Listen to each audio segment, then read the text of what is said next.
pourrait aussi parler un peu des pratiques médicales. Est-ce que, par exemple, on peut mettre des patchs pendant le mois du Ramadan? La réponse est oui. Est-ce qu'on peut utiliser des gouttes pour les yeux ou bien pour les oreilles? La réponse est oui. Pour le nez, il y a la majorité des savants qui disent oui. D'accord. D'autres disent non, mais la majorité disent oui pour le nez aussi.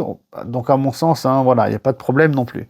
Est-ce qu'on peut faire une endoscopie, une radiologie, un IRM, des choses comme ça? Bien entendu qu'on peut. Est-ce qu'on peut aller chez le dentiste, se faire soigner une carie, ou bien se faire arracher une dent, se faire mettre une couronne? Donc, tout ça, bien entendu, c'est absolument possible, bien sûr, hein, pendant qu'on est en train de jeûner pendant le mois du Ramadan. Hein. Après, il y a des sujets où j'avoue qu'il y a du débat, d'accord? Il y a du débat, mais pour la plupart des savants, on peut. Donc, il y a les gouttes nasales, par exemple. Comment on sait ça? Parce qu'en fait, il y a l'Organisation islamique des sciences médicales qui a tenu en 1997 un colloque à Casablanca. Du 14 au 17 juin, et c'est là où il y a toutes ces questions en lien avec la modernité, la médecine moderne aussi, hein, qui ont été traitées en fait. Hein.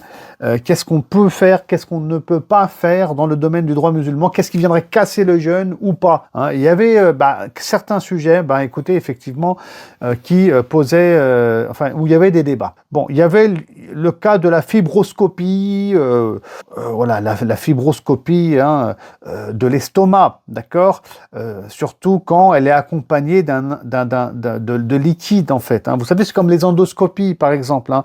Alors l'endoscopie, écoutez, tant que c'est au niveau de l'intestin, du côlon, du rectum, ça va. Mais quand ça va dans la bouche, d'accord, et qu'on va vers l'estomac, vous savez, le médecin, le spécialiste envoie du liquide aussi, de l'eau, hein, pour mieux y voir à l'intérieur. C'est là le problème. Ça veut dire que tu as de l'eau qui descend au niveau de l'estomac. Dans le côlon, ça va, parce que ça va pas dans l'estomac. Ah, mais dans la bouche, là, c'est autre chose. Donc oui, alors là, il y a eu des débats. Mais pour la plupart des savants, ça ne causait pas de soucis et de problèmes.